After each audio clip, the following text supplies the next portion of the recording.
السلام علیکم ورحمۃ اللہ وبرکاتہ۔ الحمدللہ والصلاة والسلام علی رسول اللہ وعلی آلہ وصحبہ اجمعین، اما بعد۔ میں آپ سب کا استقبال کرتا ہوں آج کی قرآن اسٹڈی کلاس میں۔ آج ہم جز عامہ کی ایک اور سورہ پڑھیں گے انشاءاللہ۔ یہ ہے سورۃ البروج۔ البروج، وائس از کلیئر؟ جزاک اللہ خیر۔ تو سورۃ البروج جو ہے یہ سورہ نمبر 85 ہے۔ یہ جز عامہ یعنی لاسٹ 30 جز آف قرآن کے 30 جز کی ایک سورہ ہے، اور سورہ نمبر 85 ہے۔ اس کی 22 آیتیں ہیں۔ مکہ میں ریویل ہوئی تھی، مکہ میں یہ سورہ نازل ہوئی تھی، اور اس کے اندر بہت بڑا لیسن دیا گیا ہے۔ ایک مثال دی گئی ہے اصحاب الاخدود کی، اور وہاں جو لوگ تھے، جو مومنین نے استقامت اور دین میں جمنے کی مثال دی، اللہ تعالیٰ نے اس مثال کا ذکر اپنے کلام میں کیا ہے۔ قرآن یعنی استقامت، ان کی استقامت کس طرح سے وہ دین میں جمے ہوئے تھے، اس کی مثال اللہ سبحانہ تعالیٰ نے ذکر کی ہے، اور ظالموں کا بھی ذکر کیا ہے۔ اور ایسے مثالی ظالم جن کی ایک عبرتناک بات ہے کہ ایسے لوگوں کی مثال دے کر اللہ تعالیٰ نے یہاں پر اپنی وارننگ ذکر کی۔ اگر آپ سورۃ القیامہ سورہ نمبر 75 سے دیکھیں، سورۃ القیامہ سے ہم جو صورتیں دیکھ رہے ہیں اس میں قیامت کے دلائل، پروفس، قیامت حق ہے، لوگوں کے سوالوں کے جواب، عقل سے، مشاہدے سے جو دیکھ سکتے ہیں، سمجھ سکتے ہیں، اور کئی ساری ایسی باتیں آئی ہیں جو سورۃ القیامہ سے لے کر سورہ شقاق تک، جو ہم یہ دیکھ رہے ہیں۔ اور اب یہاں پر یہ ساری چیزیں قرآن میں موجود ہیں۔ یہاں پر سورہ بروج اور اگلی سورہ طارق سورہ نمبر 86 میں ہم وارننگز دیکھنے والے ہیں، سخت وارننگز، بہت ہی سخت وارننگز۔ انہیں سمجھایا گیا، دلائل دیے گئے، پیش کیے گئے، اب یہاں پہ وارننگز دیے جا رہے ہیں سورہ 85 اور 86 میں۔ اور سورہ نمبر 87 سے 10 سورات دیکھیں گے تو وہاں سے ہم دیکھتے ہیں کہ یہاں پہ مدعو پہ فوکس ہے، جسے دعوت دی جا رہی ہے۔ وہاں پہ سورۃ الاعلیٰ سے دائی پہ ایک طرح کا فوکس ہے، دائی پہ ایک طرح کا فوکس آپ کو دکھائی دے گا۔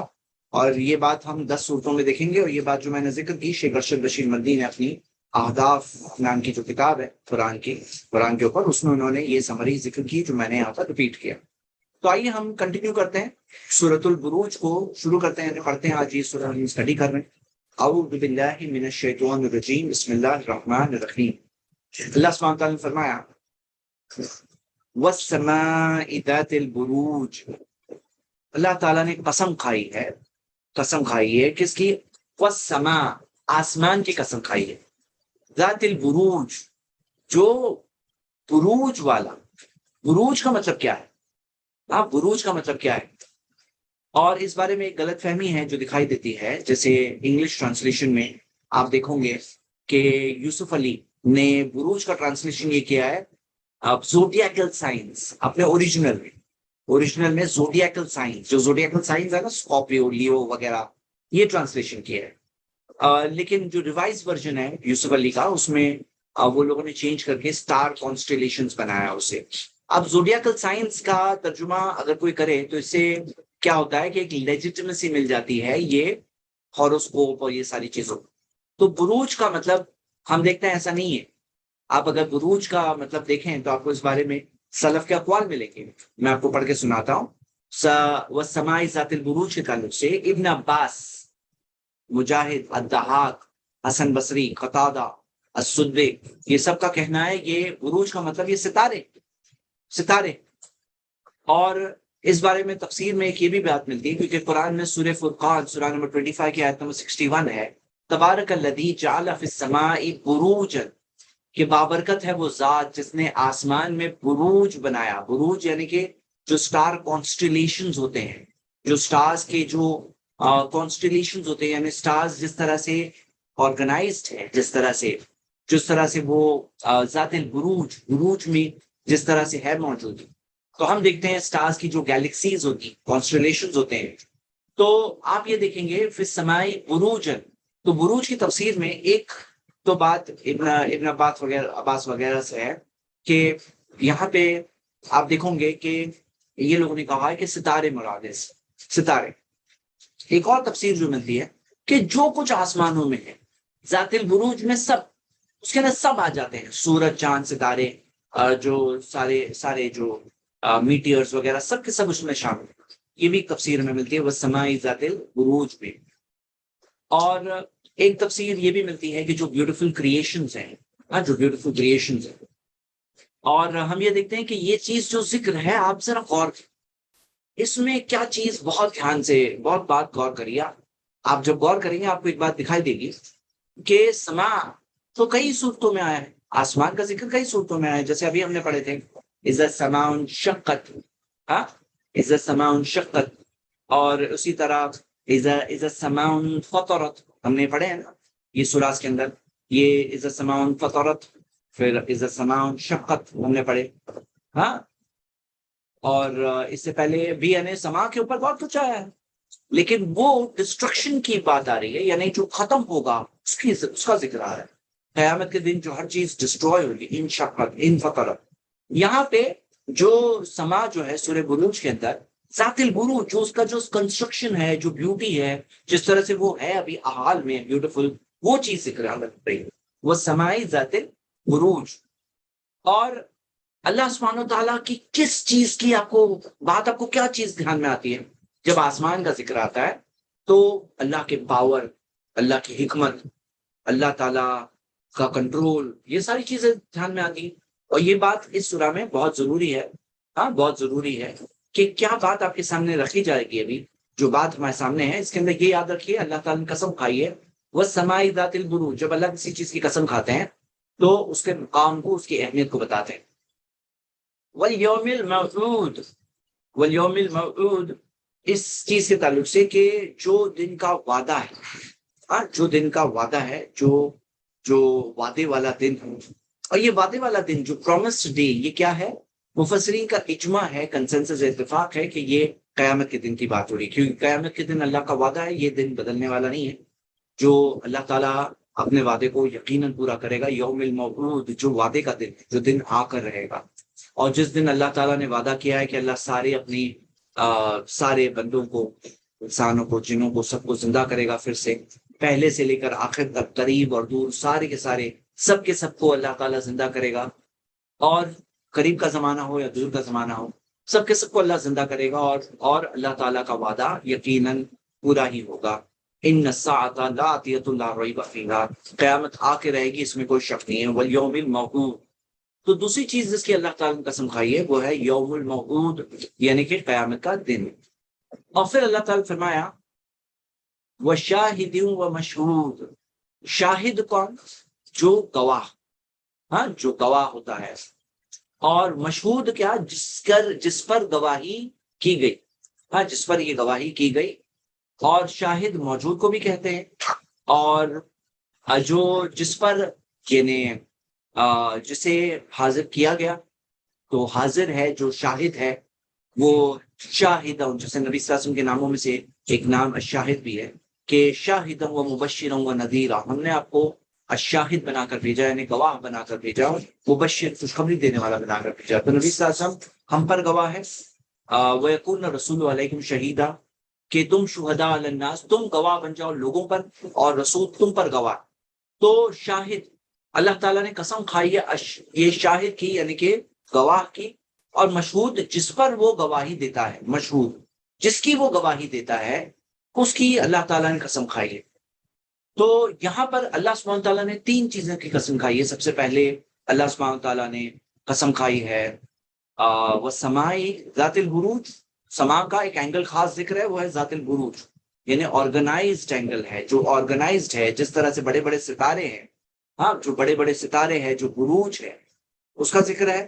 والیوم الموعود، اور قیامت کے دن کا ذکر ہے۔ وہ شاہد و مشہود، اور حاضر جو گواہ ہے، اور جس پر وہ گواہی دیتا ہے، اس کا ذکر ہے۔ اچھا، ایک بات میں آپ کو ذکر کر دوں، کیونکہ میں نے بتایا کہ بعض لوگ زوڈیاکل سائنس کہتے ہیں، تو اسلام کے اندر کہانت کا کوئی گنجائش نہیں ہے، کوئی گنجائش نہیں۔ بعض لوگ یہ بتانے کی کوشش کرتے ہیں کہ اللہ نے بروج کی قسم کھائی ہے، یہ بالکل رانگ بات ہے، کیونکہ نبی صلی اللہ علیہ وسلم نے فرمایا کہ جو کاہن کے پاس جائے اور جو وہ کہتا ہے اس پر ایمان لائے، تو اس نے کفر کیا اس چیز کا جو مجھ پر آئی ہے، یعنی قرآن جو محمد صلی اللہ علیہ وسلم پہ آیا ہے اس کا انکار کر دیا اس نے۔ اور اللہ کے رسول محمد صلی اللہ علیہ وسلم نے یہ بھی فرمایا کہ جو شخص کاہن کے پاس یعنی فارچون ٹیلر کے پاس جاتا ہے اس کی 40 دن کی نمازیں قبول نہیں ہوتی۔ تو اس کا کوئی گنجائش نہیں ہے اسلام کے اندر کہ کوئی اس سے کوئی کہانت کرے، یہ آیت کو بتا کر کے کوئی اس کی گنجائش نہیں ہے۔ یہاں پہ اللہ تعالیٰ کی گریٹ کریشن جو اللہ تعالیٰ نے مخلوق بنایا اس کا ذکر ہو رہا ہے۔ ہاں اور یہ جو سماعی ذات البروج جس نے اتنے بڑے آسمان کو بنایا، تو دوسری بات کیا ذکر ہے؟ والیوم الموعود، اور قیامت کے دن کا ذکر ہے۔ تو اس کے لیے کون سی مشکل بات ہے کہ قیامت قائم کرے؟ کون سی مشکل بات ہے؟ جو وہ سماعی ذات البروج بنانے والا ہے تو اس کے لیے یوم الموعود کو لانا کون سا مشکل بات ہے؟ اور آپ دیکھو گے سما کے اندر آسمان میں جو سارے ستارے چل رہے ہیں پرفیکٹ کیلکولیشن سے چل رہے ہیں۔ تو جو اتنے کیلکولیشن سے ستاروں کو چلاتا ہے، کیا وہ انسانوں میں انصاف نہیں کرے گا؟ کیا وہ ایک کیلکولیٹڈ ڈے یوم الموعود کو لا نہیں سکتا؟ تو اس سے دونوں کا کنیکشن ہے۔ اور قیامت کے دن شاہدی و مشہود، یہ خاص چیز ہے کہ کون گواہ دیے، اس نے گواہی دی، نبیوں نے گواہی دی اپنی قوموں پر، اور قوموں کے تعلق سے حجت قائم ہوگی کہ ان پر جو نبی آئے انہوں نے پیغام پہنچایا، ان تک انہوں نے جھٹلایا، انکار کیا۔ وہ شاہدیوں و مشہود، شاہدیوں و مشہود کے تعلق سے بہت ساری تفسیریں ہیں، یہاں تک کہ بعض مفسرین یہ کہتے ہیں کہ تقریباً بعض نے 20 الگ الگ تفسیریں ذکر کی ہے شاہدی و مشہود کے تعلق سے۔ ایک ابو ہریرہ کی تفسیر یہ بھی ہے کہ شاہد کا مطلب ہے جمعہ اور مشہود کا مطلب ہے یوم العرفہ۔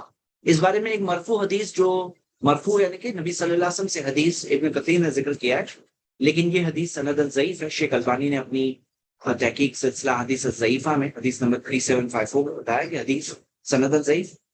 اب یہ 20 اوپینینز میں سے کیا صحیح اوپینین ہے، کون سا اوپینین صحیح ہے؟ اس میں بہت اسٹرانگ بات جو امام طبری اور امام ابن القیم الجوزی نے بتایا، وہ کہتے ہیں سب کے سب صحیح، مطلب سب کے سب ایپلیکیبل ہے، کہ یہ سارے کے اندر وہ شاہد و مشہود کے اندر قید نہیں کر سکتے کہ یہی ہے، بلکہ یہ ساری چیزیں شاہد و مشہود، یہ ساری چیزیں یہ سب کے سب ہے، سارے انبیاء اور ساری چیزیں جو جیسے ہم خود دیکھ رہے ہیں، ہم شاہد ہیں کئی اللہ تعالیٰ کے معجزوں کے، اللہ تعالیٰ کی کائنات کے، شاہدی و مشہود پھر کیا ہے؟ شاہد ہم ہیں، گواہ ہم ہیں، اور اللہ تعالیٰ کی ساری کائنات جو اللہ نے بنائی، اور یہ مشہود ہے۔ اور ہم دیکھتے ہیں کہ ہمارے خلاف ہم خود گواہ ہو جائیں گے قیامت کے دن۔ آپ کو بتایا کہ بل الانسان علی نفسہ بصیرہ، کہ ایک انسان خود اپنے نفس کے اوپر بصیرہ دیکھ رہا ہے، مطلب گواہ ہوگا۔ ہمارے خود کے ہاتھ شاہد ہیں، یہ زمین شاہد ہے، قیامت کے دن یہ زمین بول پڑے گی۔ تو یہ شاہدیوں و مشہود، تو اس کی ساری وہ سب معنی ہے شاہدیوں و مشہود، اللہ نے قسم کھائی ہے شاہد کی اور مشہود کی۔ اور اس کے اندر آپ یہ دیکھیے کہ ہم دین کی دعوت جو دیں تو ہم شاہد ہیں، اور ہم جس دین کی گواہی دے رہے ہیں یہ ہے مشہود جس کی ہم گواہی دے رہے ہیں۔ تو یہ سب بات شاہدیوں و مشہود۔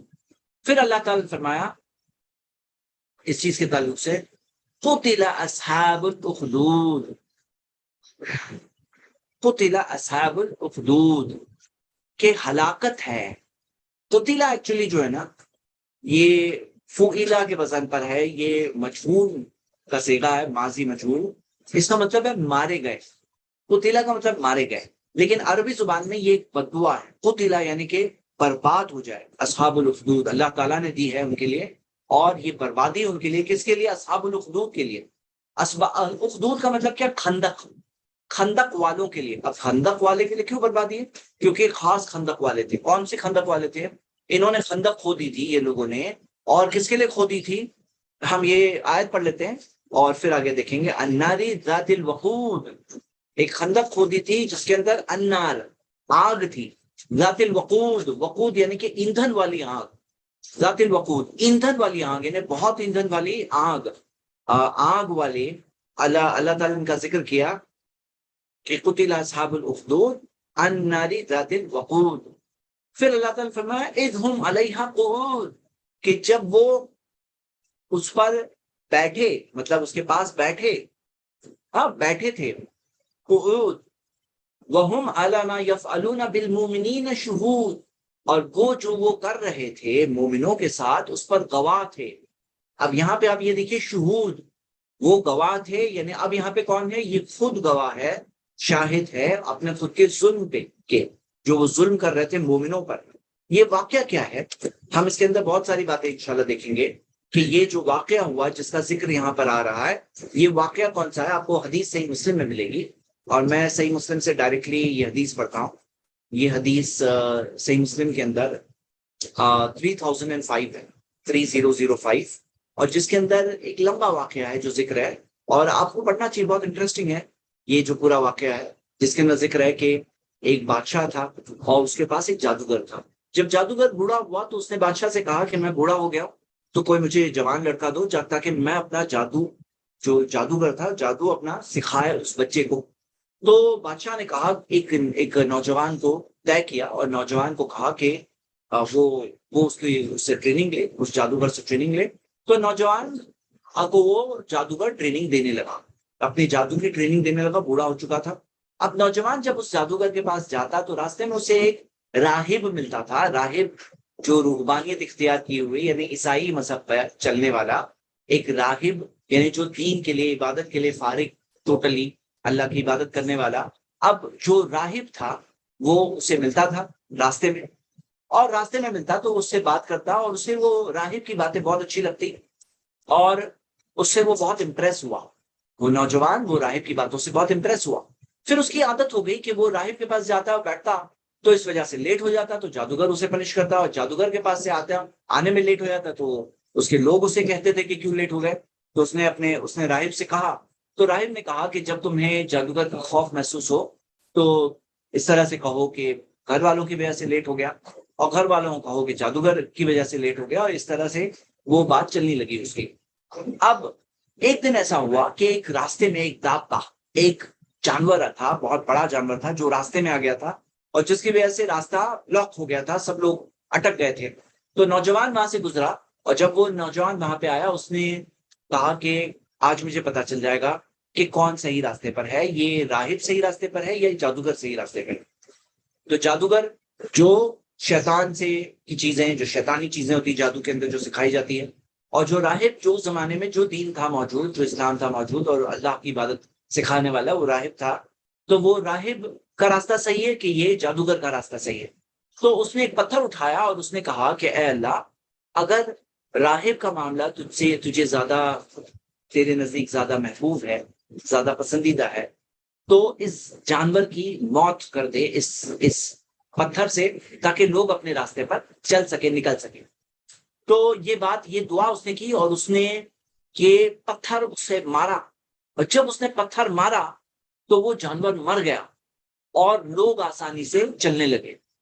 تو وہ نوجوان کو اللہ کی طرف سے ایک نشانی ملی، اور اس نشانی کے بارے میں اس نے آ کر کے اپنے راہب کو بھی بتایا۔ تو راہب نے کہا کہ بیٹا، آج تم مجھ سے بھی آگے بڑھ گئے ہو، اور اگر ایسا ہی چلا تو ہو سکتا ہے کہ تمہارے لیے آزمائش ہوگی، اور اگر تم پر آزمائش آئے تو میرے بارے میں کوئی بات ذکر نہیں کرنا، یعنی اگر لوگ پوچھنے تمہارے پاس آ جائے تو میرے بارے میں کچھ بتانا نہیں۔ کیوں؟ کیونکہ وہاں پر ظلم کا ماحول تھا، جیسے کہ ہم آگے دیکھنے والے ہیں۔ تو وہ نوجوان کے بارے میں ایسی بات ہوئی کہ اللہ تعالیٰ نے اسے ایک معجزہ دیا تھا، وہ جانور کے تعلق سے یہ کرامت کہتے ہیں۔ معجزہ کسے کہتے ہیں؟ جب نبیوں کو دیا جاتا ہے تو معجزہ کہتے ہیں، غیر نبی کو دیا جائے تو کرامت کہتے ہیں۔ کیا غیر نبی کو کوئی میریکل مل سکتا ہے؟ تو ہاں، اس کی دلائل میں سے یہ حدیث دلیل ہے، یہ حدیث دلیل ہے کہ غیر نبی کو بھی کوئی میریکل، کوئی نارمل سے آگے کی چیز مل سکتی ہے، اور اس کی دلیل کیا ہے؟ یہی حدیث ہے۔ تو ہم دیکھتے ہیں کہ وہ بچے کے بارے میں جب لوگوں کو پتا چلا تو لوگ آنے لگے آہستہ آہستہ، کوئی نابینا بلائنڈ، اور کوئی کسی پریشانی میں، اور کوئی لیپرسی کا بیمار، اور وہ اللہ سے دعا کرتا اور اللہ اسے شفا دے دیتا لوگ۔ تو یہ اس طرح سے سلسلہ شروع ہوا، لوگوں کو شفا ملنے لگی، اور یہاں تک آ کے فائنلی، اور کس طرح سے بات کرتا تھا وہ بچہ، آپ کو یہ بات ملے گی، وہ لڑکا کیسے پتا چلے گا کہ ایک بار ایک بادشاہ کا ساتھی آیا، اس جو بادشاہ کے ساتھ میں جو کوٹیر ہوتا ہے، جو درباری ہوتا ہے، اور جو نابینا تھا، بلائنڈ تھا، وہ آیا اور آ کر کے کہا کہ میں تمہیں بہت ہدیہ دوں گا اگر تم میری آنکھوں کے تعلق سے کچھ ٹھیک کر دو۔ تو اس نے کہا میں نہیں ٹھیک کرتا، اللہ ہے جو ٹھیک کرتا ہے، اگر تم اللہ پہ ایمان لاؤ تو میں اللہ سے بھی دعا کروں گا کہ اللہ تمہیں شفا دے دے۔ تو یعنی اس کا طریقہ ہم دیکھ رہے ہیں کہ وہ کلیئرلی کہتا کہ تم اللہ پہ ایمان لے آؤ، تو میں اللہ سے دعا کروں گا کہ اللہ تمہیں شفا دے دے۔ تو اس شخص نے، جو درباری تھا، اس نے اللہ پہ ایمان لایا اور اس نے اللہ سے دعا کی، یہ لڑکے نے، اور اللہ نے اسے شفا دے دی۔ اب اس چیز کے بعد وہ جب آیا اور بادشاہ سے ملاقات ہوئی بعد میں جب اس کی، تو بادشاہ نے دیکھا کہ اس کی آنکھیں ٹھیک ہو گئی ہے، تو کہا کیسے کیسے تمہاری آنکھیں ٹھیک ہو گئی؟ اس نے کہا میرے رب نے ٹھیک کیا۔ تو اس نے کہا میں نے، وہ بادشاہ کا معاملہ یہ تھا، جیسے آپ دیکھو گے بہت سارے کنگز جو تاریخ میں گزرے ہیں، ان کی بات یہی تھی کہ وہ اپنے آپ کو رب کہتے تھے، وہ اپنے آپ کو گاڈ کہتے تھے، یہ ان کی بادشاہ تھی، یہ ان کا طریقہ تھا پبلک کو دبا کے رکھنے کا۔ تو اس نے کہا میں نے تمہیں ٹھیک کیا؟ تو اس نے کہا کہ جو تمہارا رب ہے نا، ہاں، جو تمہارا رب ہے اس نے ٹھیک کیا نہیں۔ وہ بادشاہ نے پوچھا کہ کیا تم یہ کہہ رہے ہو کہ میرے علاوہ بھی کوئی رب ہے تمہارے پاس؟ تو اس نے کہا میرا رب اور تمہارا رب اللہ ہے، ہاں، وہ اللہ نے مجھے ٹھیک کیا۔ تو یہ بات جب بادشاہ نے سنی، اس نے اس قدر لے کر کے اس درباری کو ٹارچر کیا، سزا دی، یہاں تک کہ اس درباری نے آخر میں وہ بچے کے بارے میں، لڑکے کے بارے میں بتا دیا۔ جب لڑکے کے پاس پہنچے، لڑکے کو پکڑے اور لڑکے کو کے تعلق سے پوچھا گیا کہ مجھے پتا چلا کہ تم اپنے جادو میں اس طرح سے ٹھیک ہو گئے ہو، بڑھ گئے ہو، کہ اب تم نابینا لوگوں کو ٹھیک کر رہے ہو، بیماری لیپروسی والوں کو ٹھیک کر رہے ہو، ایسے ایسے کام کر رہے ہو۔ تو جب اس سے یہ پوچھا گیا تو اس نے کہا میں کسی کو ٹھیک نہیں کرتا، اللہ ہے جو شفا دیتا ہے، اللہ ہے جو شفا دیتا ہے۔ جب بادشاہ نے سنا کہ اللہ شفا دیتا ہے، میرے علاوہ کوئی اور رب ہے تمہارے پاس، تو بادشاہ نے جب سنا تو وہ پکڑ کر کے سزا دینے لگا، ہاں، سزا دینے لگا، ٹارچر کرنے لگا، یہاں تک کہ وہ لڑکے نے بھی راہب کے بارے میں، مونک کے بارے میں بتا دیا۔ جب مونک کے بارے میں بچے نے بھی بتا دیا تو مونک کو بلایا گیا اور اسے کہا گیا کہ تم اپنے مذہب سے پلٹ جاؤ، یہ جو تمہارا مذہب ہے، یہ مذہب سے تم پلٹ جاؤ، اگر نہیں پلٹو گے تو ہم تمہارا قتل کر دیں گے۔ بادشاہ نے ڈائریکٹ اس کو یہ الٹیمیٹم دی اور ایک آری لائی گئی، آری ہوتی ہے نا، سو آری لائی گئی اور وہ راہب کے سر کے درمیان میں رکھی گئی کہ کیا تم اپنے مذہب کو چھوڑتے ہو یا یہ آری چلا دی جائے؟ تو وہ جو مونک تھا اس نے انکار کیا، جو راہب تھا اس نے انکار کیا، ہاں، انکار کیا، اور آری لا کر کے اس کے سر کے درمیان سے چلا کر کے اس کا قتل کر دیا گیا، یہاں تک کہ اس کا جسم پھٹ گیا اور اس نے اسلام نہیں چھوڑا، اس نے دین نہیں چھوڑا۔ پھر اس نوجوان کے پاس لائی گئی بات، نہیں، پھر اس درباری کے پاس لائی گئی اور درباری کو کہا گیا کہ تم یا تو دین چھوڑ دو یا تو یہ آری سے تمہارے جسم کو کاٹ دیا جائے گا۔ اس نے دین نہیں چھوڑا، وہ درباری نے بھی دین نہیں چھوڑا جس نے ایمان لایا تھا، اور جس کی آنکھوں کو اللہ نے ٹھیک کر دیا تھا، جو نابینا تھا، اس نے بھی ایمان نہیں چھوڑا اور اس کے بھی جسم کو آدھا کاٹ دیا گیا، اس نے اسلام نہیں چھوڑا، بالکل استقامت سے جما رہا۔ پھر بچے کو بولا، جو نوجوان لڑکا تھا اس کو لایا، کہا گیا تم دین کو چھوڑ دو نہیں تو تمہارا قتل کر دیا جائے گا۔ اس نے بھی انکار کر دیا۔ آخر میں بادشاہ نے کہا کہ اس کو لے کر جاؤ ایک بہت اونچے پہاڑ پر، اور اگر دین چھوڑ دیتا ہے، یعنی اگر مرتد ہو جاتا ہے، ہاں، ایکس مسلم ہو جاتا ہے تو چھوڑ دینا، اگر نہیں ہوا، اگر نہیں چھوڑتا ہے، اگر ایکس مسلم ہو گیا تو چھوڑ دینا، اگر نہیں چھوڑتا ہے تو اس کو پہاڑ کے اوپر سے گرا دینا۔ اور وہ بچے کو جب لے جا رہے تھے تو اس نے اللہ سے دعا کی، اللہ مغفینی بما شئت، اے اللہ تو جیسا چاہے اس طرح سے تو میرے لیے ان کے خلاف کافی ہو جا، مغفینیہم بما شئت، جس طرح سے تو چاہتا ہے اس طرح سے تو کافی ہو جائے۔ اور پھر اللہ سبحانہ و تعالیٰ نے، اللہ کی مرضی سے پہاڑ ہلنے لگا اور وہ سارے لوگ گر گئے، وہ سارے لوگ مر گئے اور وہ بچ گیا، اور بچ کر کے وہ سیدھا پھر سے بادشاہ کے پاس گئے۔ اور بادشاہ نے پوچھا کیا ہو گیا یہ تمہارے ساتھ والوں کا؟ تو کہا اللہ نے مجھے بچایا۔ تو اب اس نے دوسرے درباریوں کو دیا، کہا اس کو لے جاؤ اور لے جا کر کے سمندر کے درمیان میں جا کر کے، وہاں جا کر اگر دین چھوڑ دے تو اس کو رکھنا، نہیں تو اسے ڈبا دینا۔ وہ لے کر گئے اسے سمندر کے درمیان میں، اس نے پھر وہی دعا کی، اللہ مغفینیہم بما شئت، اے اللہ تو میرے لیے کافی ہو جا ان کے خلاف، جس طرح سے تو چاہتا ہے، جس طرح سے تو چاہتا ہے اللہ میرے لیے راستہ نکال۔ اور اللہ تعالیٰ نے وہ سارے لوگ ڈوب گئے اور یہ بچہ بچ گیا اور واپس آ گیا، ہاں، وہ بچ گیا اور واپس آ گیا اور بادشاہ کے پاس واپس آیا، کہا کہ اللہ نے مجھے بچایا، اور کہا کہ تم مجھے نہیں مار پاؤ گے، تم مجھے نہیں پار پاؤ گے، اگر تم چاہتے ہو کہ تم مجھے مارو تو تمہیں ایک چیز کرنی ہوگی۔ تو کہا، بادشاہ نے کہا کیا کرنا ہوگا؟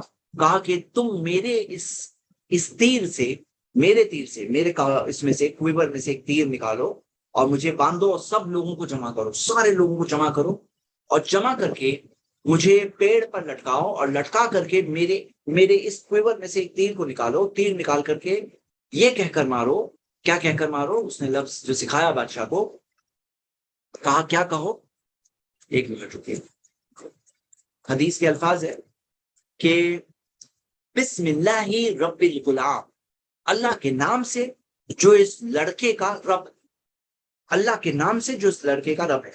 بادشاہ نے کیا کیا کہ اسی طرح کیا، لوگوں کو جمع کیا، اس کو پیڑ پر لٹکایا اور اس کے جو کوئبر میں سے تیر نکالا اور کہا بسم اللہ رب الغلام، اور پھر کیا ہوا، پھر یہ ہوا کہ اس نے تیر چلایا اور سچ مچ اس لڑکے کی موت اس تیر سے ہو گئی۔ لیکن جب سارے لوگوں نے دیکھا بادشاہ کو جو دعویٰ کرتا تھا کہ میں تمہارا رب ہوں، میرے سوا کوئی اور رب نہیں ہے، جب اس نے اللہ کا نام لیا، رب الغلام جو اس لڑکے کا رب ہے، اور لڑکے کا تعارف پہنچ چکا تھا، اور جب اس نے دو لوگوں نے دیکھا بادشاہ ایسا گر گیا ہے، اس کا ایسا معاملہ ہو گیا ہے، وہ سارے کے سارے لوگوں کے لیے بہت کافی نشانی تھی، سب کے سب لوگ ایمان لے آئے۔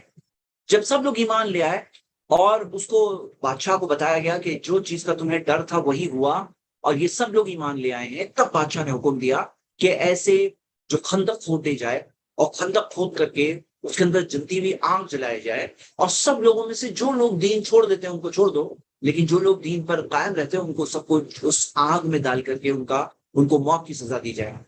اور سوچئے کہ جلتی ہوئی آگ میں جل کر مرنا انہیں بہت ہی تکلیف والی موت ہے، ٹارچر والی موت ہے۔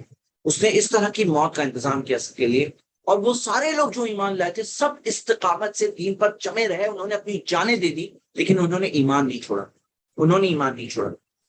اور یہ لوگ جو ایمان پر قائم رہے، اب کیا ہوا، وہ سب لوگوں کی موت ہوئی، یہاں تک کہ ایک آخری کیس ذکر ہے کہ ایک عورت تھی، وہ ہچکچا رہی تھی، ہیزیٹنٹ تھی، اس کے پاس اپنا ایک بچہ تھا، بیبی تھا، کہ وہ بیبی کے ساتھ کیسے جائے، وہ بچہ معصوم، ابھی تک زندگی وہ جینا شروع کیا ہے، بس کیسے وہ اس آگ میں جم مارے۔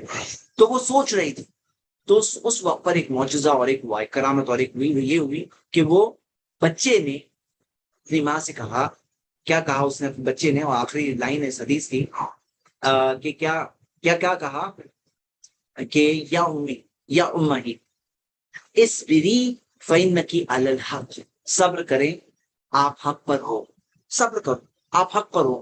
جب اس عورت نے اپنے بچے کو دیکھی کہ بچہ بات کر رہا ہے اور اس نے کہا ہے کہ صبر کریں آپ حق پر ہو، وہ بھی کود پڑی اور وہ بھی شہید ہو گئی۔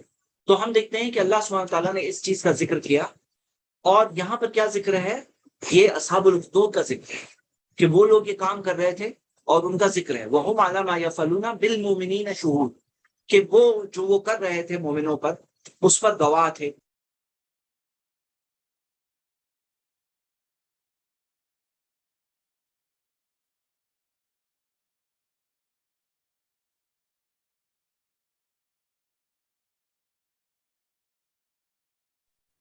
وَهُمْ عَلَىٰ مَا يَفْعَلُونَ بِالْمُؤْمِنِينَ شُهُودٌ۔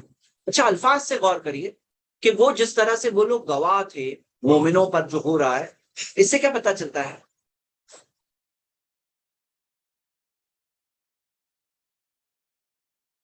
Just one minute.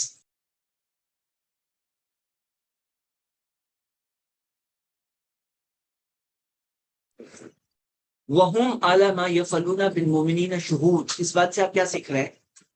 ہم یہ بھی دیکھ رہے کہ یہ لوگ جو بیٹھے تھے، جو قتل کر رہے تھے، مرڈر کر رہے تھے، ماس گریوز، ماس مرڈر، جس کو آج کے زمانے میں ہم کہتے ہیں، کیا کہتے ہیں اس کو، اس کا ایک ورڈ ہے، کیا کیا ورڈ ہے، کوئی اگر چیٹ میں اگر کوئی بتائے، یعنی کہ اتنے سارے لوگوں کا جینوسائڈ، یہ جینوسائڈ، ہاں جینوسائڈ، بالکل بھائی نے صحیح بتایا، تو یہ جینوسائڈ کر رہے تھے۔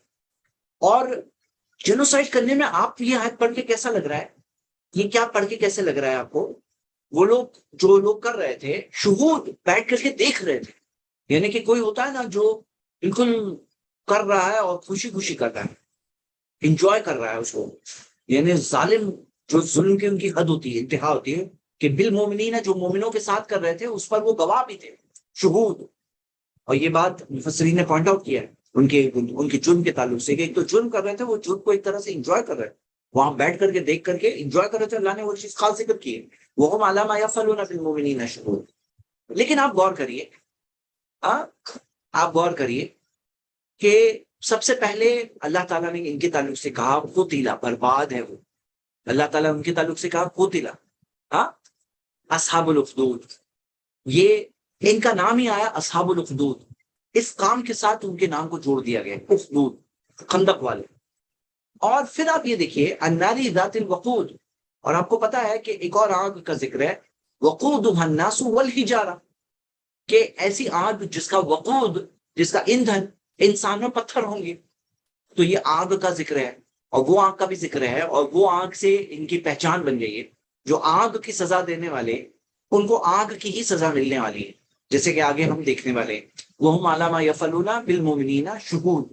اور پھر اللہ تعالیٰ نے فرمایا وَمَا نَقَمُوا مِنْهُمْ إِلَّا يُؤْمِنُوا بِاللَّهِ الْعَزِيزِ الْحَمِيدِ، کہ ان کا کیا دوش تھا، ہاں، کیا دوش تھا ان کا، ان کو اس کس چیز میں ان کی ناراضگی تھی، ان سے کیا چیز سے ناراضگی تھی، کیا چیز کے لیے ان کی گرفت کی گئی تھی، صرف یہی وَمَا نَقَمُوا مِنْهُمْ، ان سے اس بات کی، یہی چیز کی ناراضگی تھی ان کی، ہاں، جو کس بات کی ناراضگی تھی، کیا گناہ تھا ان کا، کیا جرم تھا ان کا، صرف یہی الا یؤمنوا باللہ العزیز الحمید، کہ وہ اللہ پہ ایمان لے آئے، اللہ پہ ایمان لے آئے، العزیز الحمید، جو زبردست اور تعریف کے قابل ہے، جو زبردست طاقت والا، تعریف کے قابل ہے، العزیز اور الحمید ہے، ایسے رب پر انہوں نے ایمان لایا، بس یہی دوش تھا۔ اور پھر اللہ تعالیٰ نے فرمایا الذی لہ ملک السماوات والارض، وہ جس کی بادشاہت ہے آسمانوں میں اور زمین پر، بادشاہت ہے آسمانوں اور زمین پر، واللہ علی کل شیء شہید، یقیناً اللہ تعالیٰ ہر چیز پر گواہ ہے، اللہ ہر چیز پر گواہ ہے۔ میں کچھ باتیں آپ کو بتانا چاہتا ہوں لیکن تھوڑا آگے آ کے بتاؤں۔ ان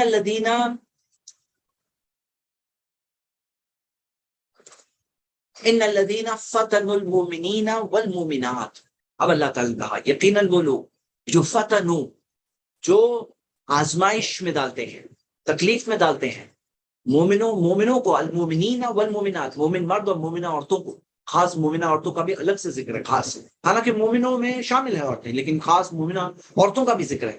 ان الذین فتنوا المؤمنین والمؤمنات، یقیناً وہ لوگ جو آزمائش میں ڈالتے ہیں، تکلیفوں میں ڈالتے ہیں مومن مردوں کو اور مومنہ عورتوں کو، ثم لم یتوبوا، اور پھر بھی اس کے بعد توبہ نہیں کرتے، فلہم عذاب جہنم ولہم عذاب الحریق، تو ان کے لیے جہنم کا عذاب ہے اور ان کے لیے عذاب الحریق، جلنے کا عذاب، جلنے کا عذاب ہے۔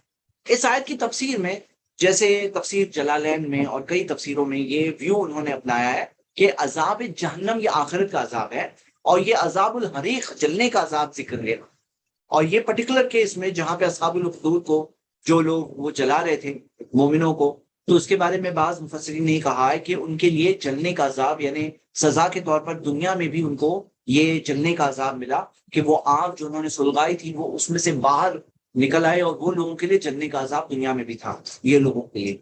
تو اللہ سبحانہ تعالیٰ نے آخرت کے عذاب کا ذکر کیا اور جلنے کے عذاب کا ذکر کیا، اور پھر اللہ تعالیٰ نے فرمایا ان الذین آمنوا، یقیناً وہ لوگ جو ایمان لے آئے، وہ عملوا الصالحات، اور نیک کام کیے، لہم جنات تجری من تحتها الانہار، ان کے لیے جنتیں ہیں جس کے نیچے سے نہریں بہتی ہے، ذالک الفوز الکبیر، یہ بہت بڑی کامیابی ہے، یہ بہت بڑی کامیابی ہے۔ اب یہاں پر آپ دیکھیے کہ قرآن میں یہ ایک ایسی جگہ ہے جہاں پر اللہ سبحانہ و تعالیٰ نے دنیا میں ایسے مومنین جن میں سے کوئی باقی نہیں رہا، سب کے سب کی موت ہو گئی، سب کے سب شہید ہوئے، اور اللہ تعالیٰ نے کہا فوز الکبیر، بڑی کامیابی ہے، بڑی کامیابی ہے۔ میرے بھائی میری بہنیں، اس بات کو سمجھنے کے لیے آپ کے پاس ایمان ہے تو آپ اس بات کو سمجھ سکتے ہیں، اور وہ ایمان والی بات یہ ہے دنیا ہے تھوڑی سی، دنیا کی زندگی تھوڑی سی ہے، ایک دن تو ایسے بھی مرنا ہے، کون ہم میں سے جو ہمیشہ جیا ہے، ہر کوئی مرتا ہے، ہم بھی مریں گے، ایک دن تو ایسے بھی مرنا ہے۔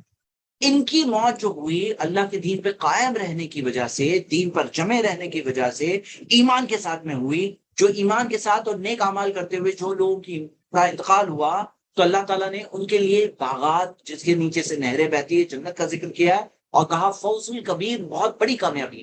مطلب آپ سوچو، آدمی موت سے بھاگتا ہے لیکن موت تو جب آنی ہے تب تو آ کر ہی رہے گی نا، آدمی باتھ روم میں گر کے مر جاتا ہے، نیند میں مر جاتا ہے، تو اللہ تعالیٰ نے اگر آپ کے لیے جو موت رکھی اس میں سب سے بہترین موت یہ ہے شہادت کی موت. اگر کوئی شہید ہو کر موت ہوتی ملتی ہے اسے اس سے بہتر موت مل نہیں سکتی, کیونکہ شہیدوں کے لیے ایک الگ درجہ اللہ تعالیٰ نے الگ مرتبہ رکھا ہے. شہیدوں کے اتنے سارے فضائل ہیں کہ اگر آپ وہ پڑھو گے تو آپ کو ایسا لگے گا کہ کاش شہادت کی موت ہی مجھے ملے اور کوئی موت نہ ملے بلکہ شہادت کی موت. تو یہ جو لوگ تھے شہادت کی موت, ان کو شہادت کی موت ملی, اللہ تعالیٰ نے دیا. ایسے بھی مرنا تھا نا ایک دن, اللہ تعالیٰ نے شہادت کی موت دی. اور کون ہے اللہ تعالیٰ؟ اللہ کا تعارف کیا ہے؟ الذی, وہ کون ہے؟ الذی لہ ملک السماوات والارض, وہ جس کی بادشاہت ہے آسمان و زمین. مطلب اللہ چاہتا نا تو یہ اصحاب الاخدود کا ساتھ معاملہ پاسا پلٹ جاتا, وہ لوگ جلتے یہ لوگ بچتے باہر. اللہ چاہتا تو کیسے؟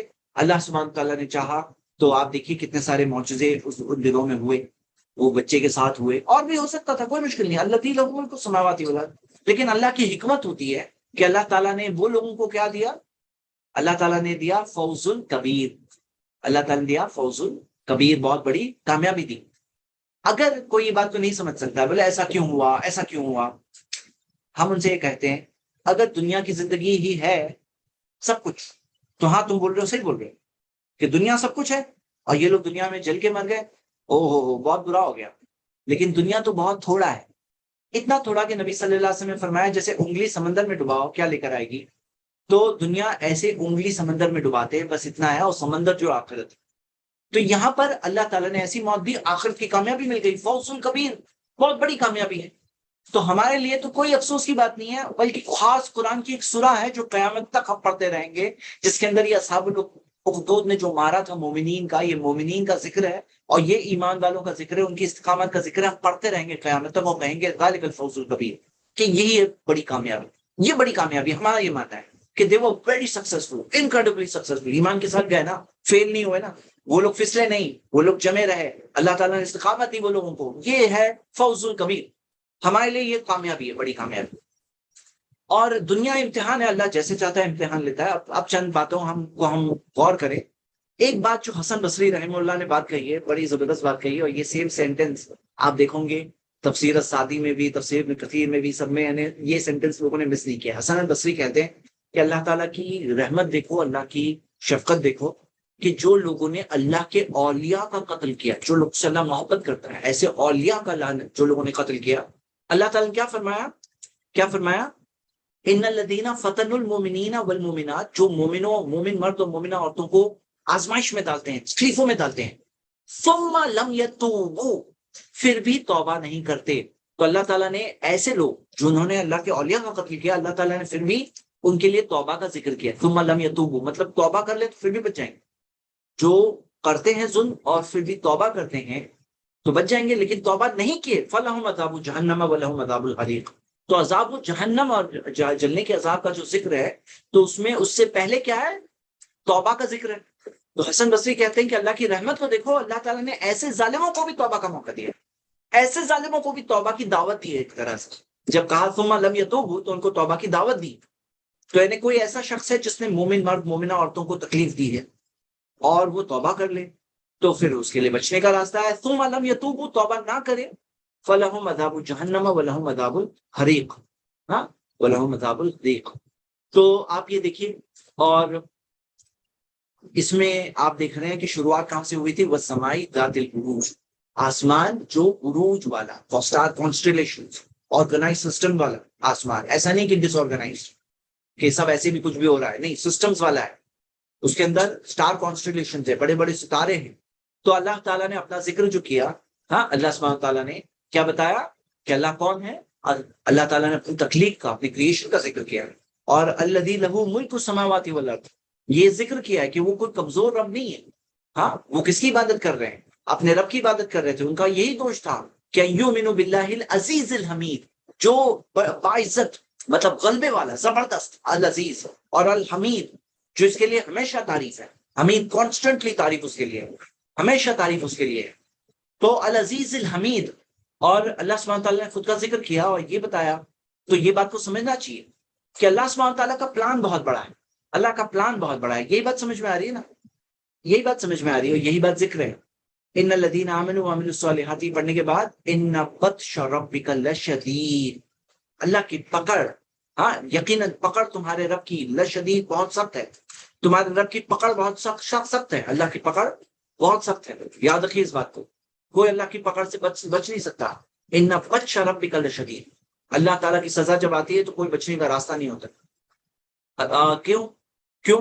کیونکہ ہر چیز اسی کے کنٹرول میں، کوئی اس کی فوجوں کو سوچ نہیں سکتا کہ ایک آنکھوں کے مطلب بلنکنگ کی جتنا اتنے تیزی سے کیا فیصلے اللہ کے آ جائے۔ ان بطش ربک لشدید، یقیناً تمہارے رب کی پکڑ بہت سخت، تمہارے رب کی پکڑ بہت سخت ہے، یہ یاد رکھیے اس بات۔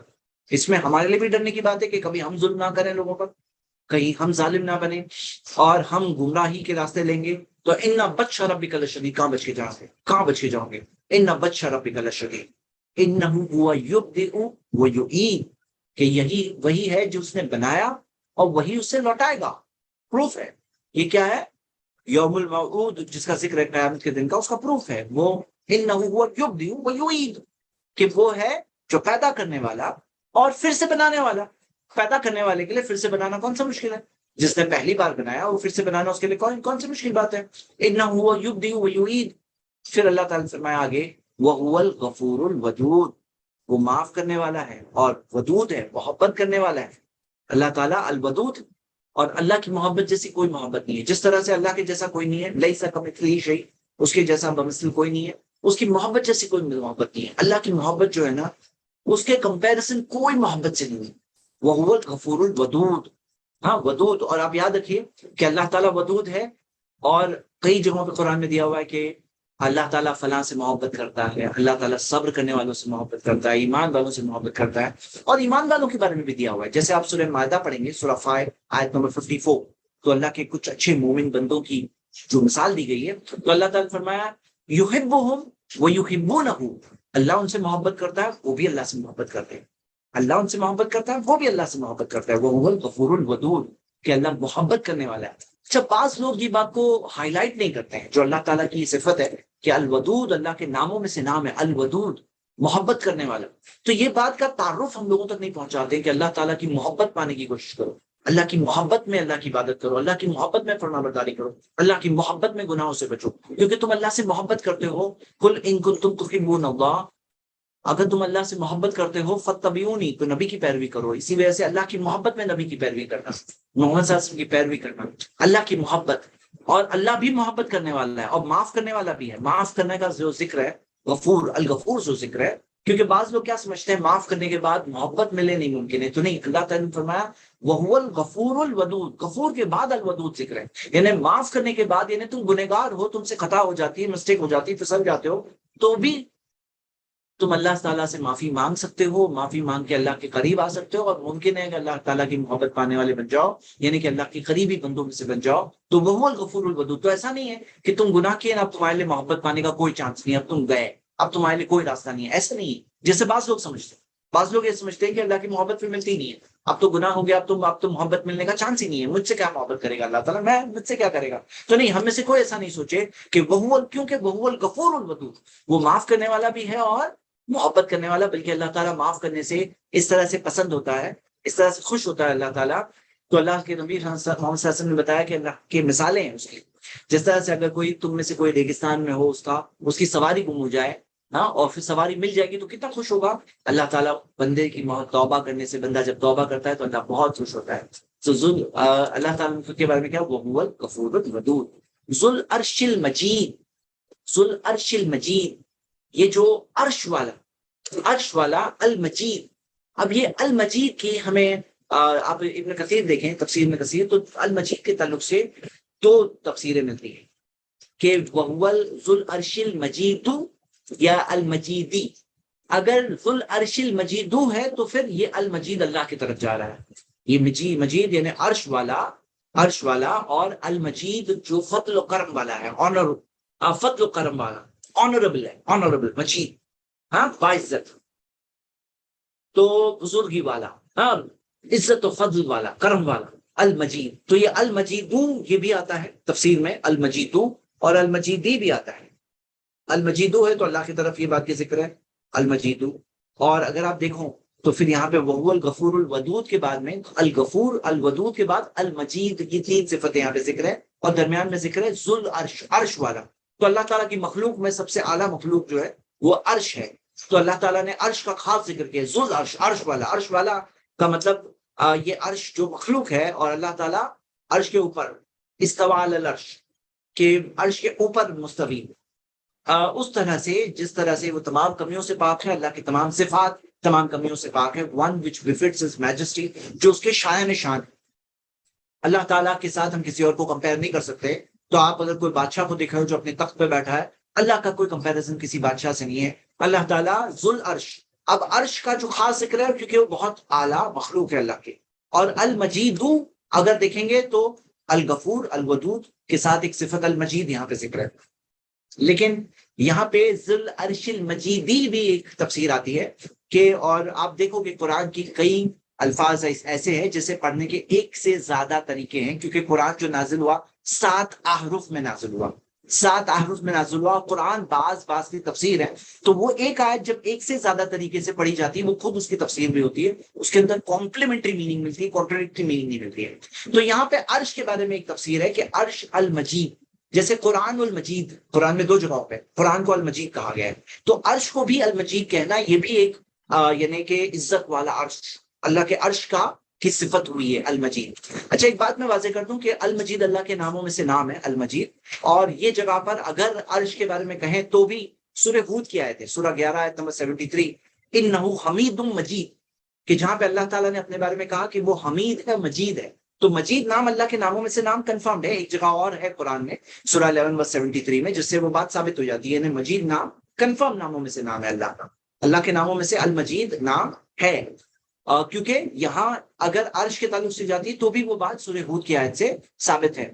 تو وہ ذو العرش المجید، اب یہ بات غور کریے کہ عرش کتنا بڑا، کہ عرش کتنا بڑا ہے اللہ کا عرش، کہ آپ خود دیکھیے، میں نے ایک حدیث آپ لوگوں کو بتایا تھا کہ عرش کرسی کے سامنے ایسا ہے، نہیں یہ نہیں، یہ حدیث کو ضعیف ہے میں نے بتایا تھا، لیکن عرش سب سے اعلیٰ مخلوق ہے، جیسے کہ ہم دیکھتے ہیں کہ عرش سب سے بڑی مخلوق ہے۔ تو ذو العرش المجید اللہ تعالیٰ نے بتایا۔ اب یہاں پہ بات کیا ہے کہ یہ چھوٹے موٹے دنیا کے بادشاہ یہ کون ہے ذو العرش المجید کے سامنے، جو عرش والے کے سامنے تم لوگ کون ہو، تم کون ہو، اور تمہارے تخت، تمہاری بادشاہ، تمہارے یہ کیا ہے، تمہارے کیا حیثیت ہے تمہاری؟ ذو العرش المجید ہے اللہ تعالیٰ، اس پہ ہم نے ایمان لایا۔ اور پھر اللہ تعالیٰ نے فرمایا فعال لما یرید، کہ اللہ وہ کرنے والا ہے جو وہ چاہتا ہے، کیا کرتا ہے جو وہ چاہتا ہے۔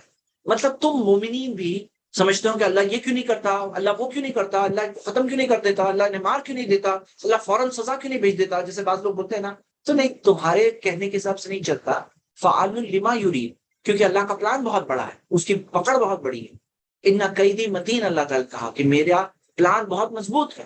تو اللہ تعالیٰ جانتا ہے کہ جیسے مثال کے طور پر کسی کو ایک مہلت دی جاتی ہے، وہ مہلت ختم ہو جاتی ہے تب جا کے اس کو پکڑ ہوتی ہے، اور جو پکڑ ہوتی ہے تب اس کے بعد اس کی سزا جو ہوگی وہ ایسی سزا ہوگی جو عبرتناک، اور ایسی چیز جو قیامت کے دن جب لوگ دیکھیں گے کہ فلاں کا یہ حال ہے، فلاں کا یہ حال ہے، یہ فلاں بادشاہ کا یہ حال ہے، وہ حال جب دیکھیں گے تب سمجھیں گے کہ کتنی بڑی اللہ کا کتنا بڑا پلان۔ اگر مان لو وہ گناہ کرنے میں تھوڑا سا کیا اور پھر سزا آ گئی، تو وہ سزا نہیں ملے گی جتنا کہ 10 تھا، اس سے 10 گناہ کرنے کے بعد اس کو سزا ملے گی، کیونکہ جس طرح سے جہنم کے الگ الگ درجے، الگ الگ لیولز ہیں، جہنم میں سزا کے الگ الگ معیار ہے، جنت بھی الگ الگ لیولز ہے، اور جہنم کے بھی الگ الگ لیولز ہے، یہ بات کو سمجھنا چاہیے۔ تو فعال لما یرید یہ اللہ کا پلان ہے۔ اور کئی بار یہ بھی ہوا ہے کہ ایسے بعض لوگ ہوتے ہیں جو ظلم کرتے ہیں، زیادتی کرتے ہیں، پھر ان کے اندر ایک احساس جاگتا ہے اور وہ توبہ کر لیتے ہیں، اور آپ خود غور کریے کہ یہاں پر اللہ تعالیٰ نے ثم لم یتوبوا ذکر کیا، اور پھر اللہ تعالیٰ اپنی صفت بتائی وہو الغفور الودود، ایک طرح سے ان کو دعوت بھی دی جا رہی ہے، یعنی دونوں طرح کی بات ہے، بچہ ربی کا اندر شدید بھی بات آ رہی ہے، یعنی ایک طرح سے ڈانٹ بھی ہے۔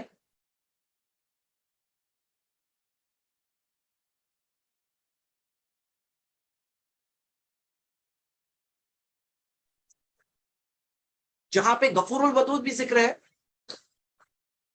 غفور الودود میں خاص سگنیفیکینٹ یہ دیکھیے کہ جہاں پر ظلم کرنے والے جو ظالم ہوتے ہیں نا، اللہ تعالیٰ نے کہا ثم لم یتوبوا، اور پھر توبہ نہیں کیے تو بات ذکر آئی، اس کے بعد آ رہا ہے وہ الغفور الودود، معاف کرنے والا، محبت کرنے والا۔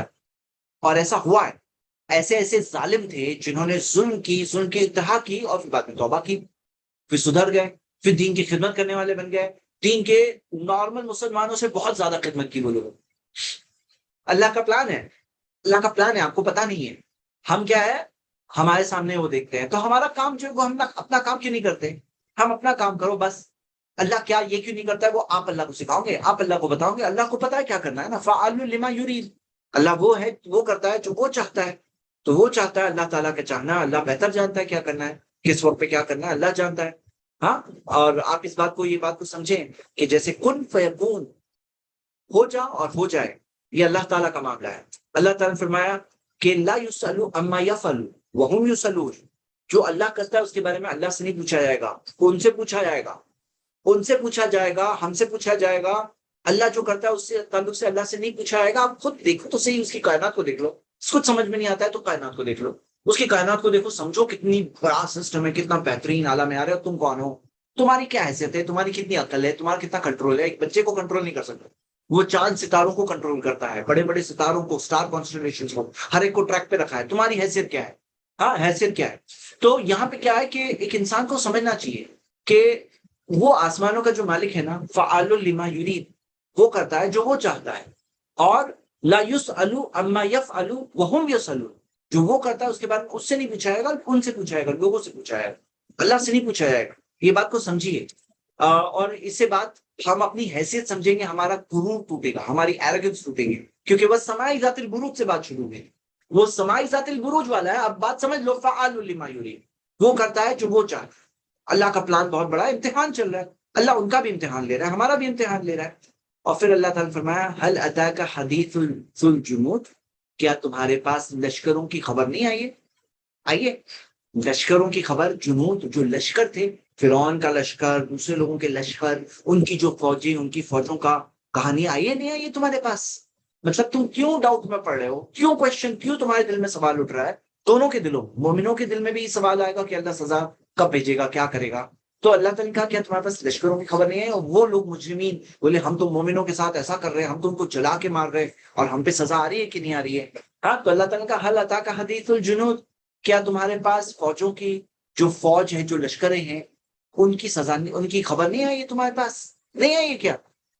پھر آؤ نہ وہ سمود، مثال میں طور پر دو بڑے لوگوں کا ذکر ہے، ایک فرعون کا ذکر ہے اور ایک سمود کا ذکر ہے۔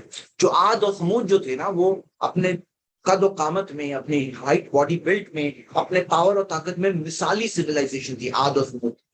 ہاں، جو ہم دیکھتے ہیں کہ یہ سمود کا ذکر آیا، فرعون کا ذکر ہے اور سمود کا ذکر، تو وہ فرعون، وہ سمود، تو سمود جہاں پہ صالح علیہ السلام کو بھیجا گیا، یہ سمود کا ذکر آیا جو پہاڑوں میں اپنے گھر بنایا کرتے تھے، فرعون و سمود۔ کہ تمہارے پاس خبریں نہیں آئی، ان لشکروں کی خبریں نہیں آئی؟ ہاں، وَلِلَّذِينَ كَفَرُوا فِي تَكْذِيبٍ، نہیں، جو کفر کرنے والے ہیں وہ تو تکذیب میں ہے، یعنی جھٹلانے میں ہے۔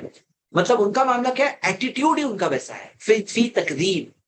اور یہ ان کے بارے میں بات ہے کہ تمہیں کیا، کیوں نہیں سمجھ میں آتی یہ بات؟ تم وَالسَّمَاءِ ذَاتِ الْبُرُوجِ، اس کو نہیں دیکھتے، آسمانوں کو نہیں دیکھتے، اس کے اوپر تمہیں اس سے بات نہیں سمجھ میں آتی کہ یوم الموعود جو قیامت کے دن آ کر رہے گا، یہ تم ساری پچھلی قوموں کے اندر جو واقعات ہوئے، اس کی جو ریمننٹس ہے، اس کی جو باتیں باقی ہے، کیا تمہیں اس سے سمجھ میں نہیں آتا کہ بل الذین کفروا فی تکذیب؟ یہ وجہ ہے، بنیادی وجہ کیا ہے؟ بنیادی وجہ کیا ہے؟ وہ لوگ تکذیب میں، جھٹلانے میں ہے، ان کا ایٹیٹیوڈ ہی نیگیٹو ہے، بس وہ نیگیٹو کا انکار ہی کرنا چاہتے ہیں، اور کچھ نہیں ہے وجہ، یہ بنیادی وجہ ہے، بل الذین کفروا فی تکذیب۔ اور پھر اللہ تعالیٰ فرمایا واللہ من ورائہم محیط، اللہ تعالیٰ ان کے من ورائہم، ورا کا مطلب کیا ہے کہ آگے اور پیچھے دونوں معنی میں آتا ہے، کہ من ورائہم محیط، اللہ تعالیٰ ان کے آگے سے گھیرا ہوا ہے۔ ہاں، اللہ تعالیٰ گھیرا ہوا ہے، تو ہم یہ دیکھتے ہیں کہ واللہ من ورائہم محیط، ہر چیز کو گھیرا ہوا ہے، اللہ تعالیٰ ہر چیز کو احاطہ کیا ہوا ہے، ان کے پلانز ہوں، ہاں، ان کی چیزیں ہوں، اللہ تعالیٰ من ورائہم محیط، اللہ سبحانہ تعالیٰ نے بتایا ہر چیز کو گھیرا ہوا ہے۔ من وراء سے یہ بھی مطلب جیسے بتایا کہ پیچھے کے سینس میں بھی آتا ہے کہ من ورائہم محیط، تو اللہ تعالیٰ گھیرا ہوا ہے۔ جیسے فار ایگزامپل سورۃ الفجر میں ہم نے پڑھا کہ ان ربک لبالمرصاد، سورہ 89 کی آیت نمبر 14، کہ تمہارا رب مرصاد والا، مطلب دیکھ ہر چیز پر احاطہ کیا ہوا. تم جو کر رہے ہو نا سب چیز کو اللہ تعالیٰ احاطہ کیا ہوا ہے، مطلب انکمپس کیا ہوا ہے، یعنی ہر چیز پہ اللہ کی پکڑ ہے، ہر چیز کو دیکھنے والا ہے، ہر چیز اس کے کنٹرول میں ہے، کوئی چیز اس کے کنٹرول کے باہر نہیں ہے. واللہ من ورائہم محیط. پھر اللہ تعالیٰ فرمایا بل ہوا قرآن مجید، کہ بلکہ یہ قرآن مجید ہے. دیکھیے مجید لفظ پھر آ رہا ہے، اب قرآن کے لیے آ رہا ہے. ہوا قرآن مجید، قرآن مجید ہے، عزت والا، آنرڈ قرآن، جس کو اللہ تعالیٰ نے عزت دی ہے. ہاں، اللہ تعالیٰ نے عزت دی ہے قرآن مجید.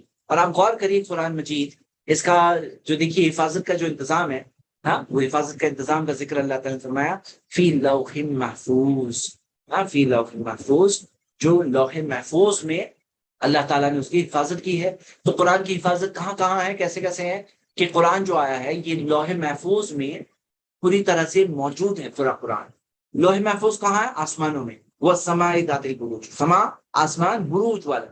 تو بروج جو برج جو ہوتا ہے نا، جیسے آپ نے سنا ہوگا برج خلیفہ، برج ٹاور کو بھی کہتے ہیں، اور قلعوں کے لیے بھی معنی میں آتا ہے. تو وہ سماء ذات البروج، تو یہ آسمانوں کے اندر جو سسٹمز اینڈ اسٹرکچر ہے پورا، اور وہ اسٹرکچر کے اندر آپ دیکھتے ہیں کہ شیاطین سے حفاظت کا بھی انتظام کیا ہے. کہ جو شیاطین ہیں جو ایگزسٹ ہوتے ہیں انسانوں کے علاوہ، جنوں کی دنیا ہے، جنوں میں شیاطین ہے، تو وہ وہاں پر آسمانوں میں وہاں تک نہیں پہنچ سکتے جہاں پہ لوح محفوظ. وہ سمائی ذات البروج، کہ جو آسمان میں جو بروج ہے وہ لوح محفوظ کی حفاظت کے لیے اللہ تعالیٰ نے وہاں سسٹم کیا ہے کہ محفوظ ہے. وہ لوح، وہ جو تختی ہے جس میں قرآن میں موجود ہے وہ محفوظ ہے. ہاں فی لوح محفوظ، اور اس کے اندر قرآن اللہ تعالیٰ بل ہوا قرآن مجید، کہ قرآن مجید اب جو عزت والی کتاب ہے وہ محفوظ ہے، وہ محفوظ ہے. اللہ سبحانہ تعالیٰ نے یہ بات ذکر کی ہے. اب یہ جو بات ذکر آ رہی ہے یہاں پر، تو مطلب اللہ تعالیٰ نے قرآن میں یہ لوگوں کا ذکر کیا، اس واقعے کا ذکر کیا. اور قرآن ایک عزت والی کتاب ہے، اللہ تعالیٰ نے عزت رکھی. وَلِلَّهِ الْعِزَّةُ وَلِرَسُولِهِ وَلِلْمُؤْمِنِينَ، عزت اللہ کے لیے، اس کے رسول کے لیے، مومنوں کے لیے. دنیا امتحان آزمائش کی جگہ، آزمائش آ سکتی ہے، اور جو لوگ مومنوں پر ظلم کریں گے وہ بچیں گے نہیں. اِنَّ بَطْشَ رَبِّكَ لَشَدِيدٌ، تمہارے رب کی پکڑ بہت سخت ہے. ہاں پکڑ بہت سخت ہے. تو یہ بات کو ہمیں سمجھنا ہے کہ آسمانوں میں جو لوح محفوظ اس میں قرآن ہے، وہاں سے دنیا کے آسمان پہ قرآن نازل ہوا رمضان میں، اور دنیا کے آسمان سے محمد صلی اللہ علیہ وسلم کے پاس 23 سال تک آتا رہا. 23 سال کی مدت تک آتا رہا. محمد صلی اللہ علیہ وسلم نے اسے ہم تک پہنچایا، اور ہم تک قرآن کا اللہ کا پیغام پہنچایا الحمدللہ. تو آپ دیکھیے کہ یہ ساری چیزوں کے لیے، حقائق کے لیے اللہ سبحانہ تعالیٰ نے لاسٹ میں بات ہی کی ہے، پروف کے طور پہ انسانوں کے لیے سمجھنے کے لیے، ایمان لانے کے لیے، توبہ کرنے کے لیے، غفور الودود کی طرف واپس جانے کے لیے، کہ وہ ہے وہ یہ کتاب کی طرف دیکھے. ہوا قرآن مجید، اللہ تعالیٰ نے قرآن مجید کا ذکر کیا. مطلب یہ بات تو ہے، آگے پڑھنا ہے قرآن پڑھ لو، قرآن کے اندر ساری چیزیں ذکر ہے. بل ہوا قرآن مجید، اور پھر فی لوح محفوظ، کہ وہ لوح محفوظ میں ہے. اللہ تعالیٰ نے اس قرآن کی حفاظت کی ہے. قرآن وہاں پہ بھی، آسمانوں میں بھی نہیں بدلا جا سکتا، کوئی جن شیطان آ کر کے وہاں بدل نہیں سکتا. دنیا کے اندر بھی انسان چاہے جتنی کوشش کر لیں، اللہ تعالیٰ نے فرمایا اِنَّا نَحْنُ نَزَّلْنَا الذِّكْرَ وَإِنَّا لَهُ لَحَافِظُونَ، یقیناً ہم نے اس پیغام کو بھیجا اور ہم اس کی حفاظت کریں گے. تو اللہ تعالیٰ نے حفاظت کی گارنٹی لی ہے، اور یہ بات ذکر ہے. تو اسی کے ساتھ ہم سورۃ البروج کی ایک مختصر اسٹڈی ہم فنش کرتے ہیں. اب یہاں کوئی بھی سوال ہو تو ہم سوالات دیکھ لیتے ہیں انشاءاللہ. موضوع سے متعلق ہی سوال پوچھیے، اور اگر آپ ہاتھ ریز کر کے پوچھنا چاہتے ہیں تو ویسے بھی پوچھ سکتے ہیں.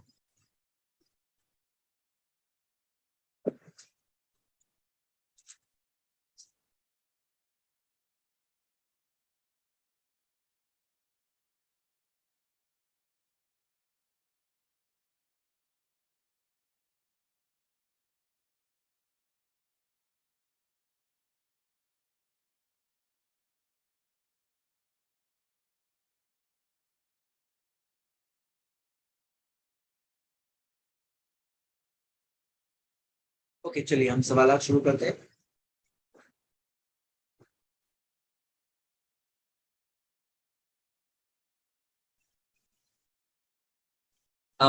پہلا سوال یہ ہے کہ لوح محفوظ کہاں ہے؟ لوح محفوظ کہاں ہے؟ جب لوح محفوظ سے دنیا کے آسمان پر نازل ہوا، تو لوح محفوظ بظاہر دنیا کے آسمان پر تو ڈیفینیٹلی نہیں ہے. ابن کثیر نے اس کے بارے میں کہا ہے کہ جو ہائر گروپ ملائل اعلیٰ، جو فرشتوں کا جو ہائر گروپ ہے، وہاں پر لوح محفوظ ہے، لیکن کون سا آسمان وہ اس کی تفصیل ہم لوگ نہیں جانتے، اللہ عالم۔ میرے علم میں یہی ہے، ہو سکتا ہے کوئی اور دلیل کسی اور کے علم میں ہو، تو یہی بات میں جانتا ہوں ابن کثیر نے جو ذکر کیا کہ وہ ملائل اعلیٰ میں جو ہائر گروپ آف اینجلز فرشتے ہیں ان کے پاس ہے، اور اس کے آسمان کے تعلق سے علم نہیں ہے، اللہ عالم۔ سیکنڈ، مسجد میں بزنس کرنا جائز نہیں ہے، تو کیا حجامہ کیمپ لگانا چاہیے؟ دیکھیے، بزنس کرنے کی تعلق سے نبی صلی اللہ علیہ وسلم نے، کوئی شخص تھا جو بزنس کے اندر کوئی چیز کر رہا تھا، تو نبی صلی اللہ علیہ وسلم نے اس کے لیے ایک طرح سے بدعا کی، اور مسجد میں بزنس کو ایک چیز کرے تو نبی صلی اللہ علیہ وسلم نے بدعا کی ہے، اور اس بارے میں اور بھی حدیث موجود ہے۔ اس وجہ سے بچنا چاہیے کوئی بھی چیز جس سے بزنس قائم کرو۔ اب حجامہ کیمپ لگانا، اگر وہ اس بارے میں آپ چیک کریں، اگر وہ جیسے فار ایگزامپل کچھ چیریٹیبل چیزیں ہوتی ہیں، صرف کاسٹنگ کور کر رہے ہوتے ہیں، کوئی بزنس ایکٹیویٹی نہیں ہوتی، لیکن کبھی کبھار یہ ہوتا ہے کہ کیمپ لگانے کے بعد ریگولر پھر زیادہ ٹریٹمنٹ کے لیے پیشنٹس آتے ہیں، اور ایک بزنس کا فاؤنڈیشن ہوتا ہے، تو کیا صحیح ہے؟ میرے خیال سے اس بارے میں فتویٰ آپ کوئی اسکالر سے ہی لیجیے، کوئی ندی عالم وغیرہ سے، میں ڈائریکٹلی نہیں بتاتا۔ حدیث نمبر بولیے، کس حدیث کا نمبر بولیے، آپ پوچھیے حدیث، میں آپ کو نمبر بتاؤں، کوشش کروں گا۔ آج کے دور میں کوئی پکڑ لے اور نعرہ لگانے کے لیے بولے تو کیا نعرہ لگانا چاہیے؟ دیکھیے، یاد رکھیے کہ نبی صلی اللہ علیہ وسلم نے فرمایا ان اللہ تجاوز لامتی عن ثلاث، اللہ تعالیٰ نے میری امت کے لیے 3 چیزیں معاف کی ہے۔ الخطا، مسٹیک، خطا مسٹیک، بھول ہو جائے، بھول ہے نا، مسٹیک وہ معاف ہے، بائی مسٹیک کچھ ہو گیا۔ والنسیان، جو بھول گئے، فوگیٹ، یعنی یاد ہی نہیں آیا۔ اور وہ مستکرہ علیہ، جو اس پر فورس کر دیا جائے، جو جبر کر دیا جائے، فورس کر دیا جائے، تو وہ چیز اللہ تعالیٰ نے معاف کی، سنن ابو داؤد کی حدیث ہے۔ تو یہاں پہ کیا ہے معاملہ، یہ 3 چیزیں اللہ تعالیٰ نے معاف کی ہے، جیسا کہ ہم دیکھتے ہیں اس امت کے لیے۔ اب یہ چیز ہو چکی ہے کہ سمیہ اور عرفات جو دونوں شہید ہوئے، اور دونوں شہید ہوئے، ان کے بیٹے، کیا نام تھا ان کا، جو بیٹے جنہوں نے تب کفر کے الفاظ کہہ دیے، تو اللہ تعالیٰ نے کیا فرمایا کہ جو اکرہا وقلبہ مطمئن بالایمان، کسی پہ فورس کیا جائے اور اس کا دل ایمان پہ جمع ہوا ہے، تو پھر وہ چیز اللہ تعالیٰ کے نزدیک معاف ہے، وہ ایمان میں ہی ہے، وہ ایمان میں ہی ہے۔ لیکن مان لو مثال کے طور پر کوئی ایسی سچویشن ہو کہ اگر مان لو جیسے کوئی ایک بڑے دینی اسکالر ہے، ان کے سر پہ کوئی گن رکھے اور کہے کہ تم کہو کفر کے الفاظ، اب ان کو پتا ہے اگر وہ کہہ دیں گے تو اللہ نے ان کے لیے تو معاف کیا ہے، لیکن ان کو دیکھ کر ہو سکتا ہے 1000 لوگ کفر کے الفاظ بول دیں گے، رضامندی سے بول دیں گے، فتنہ ہو جائے گا بہت بڑا، تو پھر کیا ہے، اب سچویشن ہوتی ہے، تو کوئی ان کے اندر جو معاملہ ہے وہ کر سکتا ہے کہ جیسے جان اگر جائے اس کی ایمان کے لیے، تو یہ بہت بڑی بات ہے، اور ہمارے لیے عبرت و نصیحت کی بات یہ ہے کہ وہ راہب اور وہ سب کے سر پہ آری رکھی گئی اور پھر بھی وہ ایمان سے نہیں پھرے، اتنا ان کے اندر ایمان پختہ تھا الحمدللہ۔ تو یہ ایک مثال ہے۔ نیکسٹ، تو کیا سوال یہ ہے کہ وہ مونک راہب تھا تو کیا وہ ایمان والا تھا؟ ہاں، وہ ایمان والا تھا، توحید والا تھا، اللہ پہ ایمان سکھاتا تھا، اور یہی چیز وہ بچے نے اس سے سیکھا تھا، اللہ پہ ایمان لانا، اور یہی چیز اس نے سکھایا تھا۔ تو کیا ایسے ننز اور مونکس کا کنسپٹ جائز نہیں ہے؟ جی، روحانیت اختیار کرنے منع کیا گیا، حرام، اور اللہ تعالیٰ نے ان کے بارے میں بھی کہا سورہ 57 کی آیت نمبر 27 میں، سورہ حدید میں، وہ رہبانیت تب تدعوها ما كتبنا علیہم، جو روحانیت انہوں نے اختیار کی، ہم نے انہیں نہیں کرنے کہا تھا، اللہ تعالیٰ نہیں کرنے کہا تھا انہیں، تو یہ روحانیت دین میں یہ صحیح نہیں تھا، لیکن بگاڑ آہستہ آہستہ آتا ہے۔ وہ زمانے میں ان کے پاس جو علم تھا، جو دین تھا، اس پہ وہ عمل کر رہے تھے، ان کو یہی معلوم تھا، وہ کر رہے تھے، ان کا فیصلہ ان کے حالات کے حساب سے ہوگا، ہمارا فیصلہ ہمارے حالات کے حساب سے ہوگا۔ ہمارے پاس محمد صلی اللہ علیہ وسلم کی شریعت ہے، دین ہے جو حفاظت جس کی کرنے والا خود اللہ ہے، اور نبی صلی اللہ علیہ وسلم کے پاس کو جب پتا چلا کہ 3 ایسے لوگ آئے تھے، اور ایک نے کہا تھا کہ میں روز روزہ رکھوں گا، دوسرے نے کہا میں روز رات پوری رات نماز پڑھوں گا، اور تیسرا نے کہا میں شادی نہیں کروں گا، نبی صلی اللہ علیہ وسلم نے کہا میں روزہ رکھتا بھی ہوں، نہیں بھی رکھتا ہوں، میں نماز پڑھتا بھی ہوں، سوتا بھی ہوں، اور میں نکاح کرتا ہوں، فمن رغب عن سنتی فلیس منی، جو میری سنت سے اعراض کرے گا وہ میرے ماننے والوں میں سے نہیں ہے، یعنی میری سنت سے منہ موڑے گا وہ میرے ماننے والوں سے نہیں ہے۔ تو ہمارے لیے تو کوئی جائز ہی نہیں ہے، یعنی بہت واضح ہے۔ وہ لوگوں کے لیے بھی جائز نہیں تھا، ان کو پتا نہیں تھا، جو انہوں نے پتا تھا انہوں نے کیا، اور بلکہ راہب میں رہابہ سے آتا ہے، راہب کے اندر رہابہ سے آتا ہے۔ ایک اور بات سمجھیے راہبہ کا مطلب ہے ڈر. ہاں. اب وہ جو راہب جس زمانے کی بات ہے اس حدیث میں، اس زمانے میں وہ روحانیت اختیار کیے تھے نہیں کیے تھے وہ گارنٹی نہیں ہے، اس حدیث میں کہیں ذکر نہیں ہے. مطلب کیا ہوتا ہے، وہ ڈر کی وجہ سے ہی روحانیت جو انہوں نے کیا نا، وہ ڈر کی وجہ سے وہ انہوں نے اس چیز میں گئے کہ دنیا کو چھوڑ دیا. وہ جو راہب جس زمانے اور دور کا تھا، وہ زمانے میں روحانیت تک پہنچے تھے نہیں پہنچے تھے وہ ضروری نہیں ہے. وہ ہو سکتا ہے نان روحانیت والا راہب تھا، اور یہی زیادہ چانس لگ رہا ہے مجھے، نان روحانیت والا راہب تھا. اللہ عالم. جزاک اللہ خیر. آپ کا سوال کیا یہ ہو سکتا ہے کہ اللہ سبحانہ تعالیٰ 70 ماؤں سے زیادہ محبت کر سکتا ہے؟ کیا یہ کہنا صحیح ہے کہ اللہ 70 ماؤں سے زیادہ محبت کر سکتا ہے؟ میں نے یہ حدیث کو سرچ کیا، مجھے حدیث ملی ہی نہیں.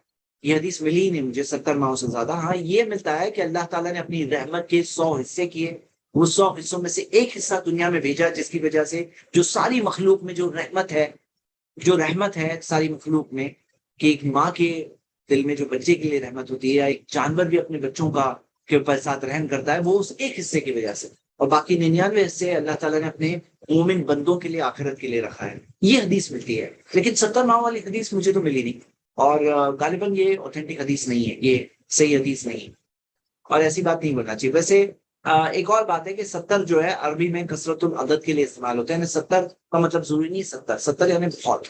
لیکن جو کوئی جس کسی نے بات کہی اس کا شاید ویسا ارادہ ہو، لیکن پھر بھی جب تک کوئی حدیث صحیح سند سے نہیں ملتی تو ہم لوگ بولنا چاہیے. اچھا، بروج کا مطلب کیا ہے صحیح مطلب؟ تو اس بروج کے اندر جیسے میں نے ابن عباس وغیرہ نے ستارے کہا ہے، اور دوسروں نے جو سٹار کانسٹیلیشن، جو ستاروں کا جو نظام ہے، سسٹم ہے، اور بعض نے کہا ہے ساری مخلوق جو آسمانوں میں ہے، ساری مخلوق اس میں مراد ہے. وہ سما کے اندر ساری مخلوق ہے وہ. اسلام میں آگ میں جلا کے کسی کو سزا دینا حرام ہے، بالکل صحیح. آگ میں جلا کے سزا دینا حرام ہے اسلام. اور کیا جنگ میں کسی کو اگر کوئی جلا کے دشمن، تو وہ کیا منع ہے اسلام میں؟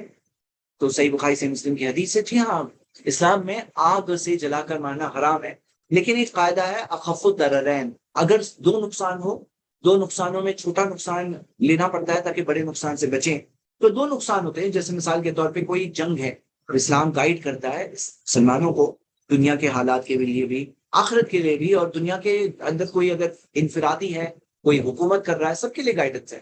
اب کوئی اگر کہے، کوئی مسلم فوج کہے کہ ہم لوگ تو جیسے آج جو جنگ کے اندر جو بامز اینڈ ایکسپلوزیوز یوز ہوتے ہیں، ہم تو نہیں، ہم مسلمان جو جنگ کریں گے تو بھی وہ یوز نہیں کر سکتے، ہم تو تلوار لے کر آئے. تو ایسے نہیں ہوتا ہے.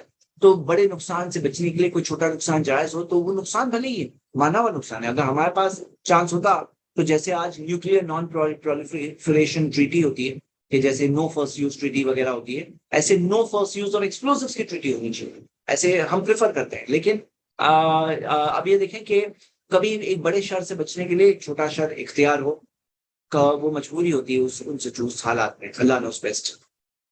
کیا ہمارے دل کی حالت شیطان جانتا ہے؟ تو دیکھیے، آپ یہ بات دیکھیے، نبی صلی اللہ علیہ وسلم نے فرمایا ان شیطان یجری من الانسانی مجری الدم، کہ شیطان انسان کی رگوں میں دوڑتا ہے، انسان میں دوڑتا ہے، جیسے اس کی خون کی رگوں میں جو خون جس طرح سے دوڑتا ہے، ایسے شیطان بھی دوڑتا ہے. یہ بات ذکر ہے صحیح بخاری کی حدیث. اور شیطان دلوں میں وسوسہ ڈالتا ہے، الذی یوسوس فی صدور الناس، انسانوں کے سینوں میں وسوسہ ڈالتا ہے. یہ بات ذکر ہے. اور ایک اور حدیث عبداللہ ابن عباس سے ملتی ہے صحیح سند سے، صحابی رسول کا قول ہے. وہ کہتے ہیں کہ شیطان آدم کی اولاد کے دل پر بیٹھتا ہے، جیسے ہی وہ اللہ کو بھول جاتا ہے تو وسوسہ، اور جیسے اللہ کو یاد کرتا ہے کھانا سا پیچھے آتا ہے. تو کچھ چیزیں تو پتا ہے، اور یہ امتحان کا حصہ ہے، تاکہ آزمائش میں شیطان جو وسوسے ڈالتا ہے وہ ہمارے لیے آزمائش ہے. ہاں جی. محمد صلی اللہ علیہ وسلم نے کہا آخری زمانے میں جب مہدی علیہ السلام آئیں گے، عیسیٰ علیہ السلام آئیں گے، اور دجال آئے گا، تو اور یاجوج ماجوج آئیں گے، تب لوگ گھوڑے پر بیٹھ کر تلوار لے کر لڑیں گے. ہاں ہاں. تو آج کے زمانے میں گھوڑے پر بیٹھ کر تلوار لے کر لڑنا کیا ممکن ہے؟ جی ہاں. کیونکہ حدیث کا یہاں پہ حوالہ بھی دیا ہوا ہے، صحیح مسلم کی حدیث.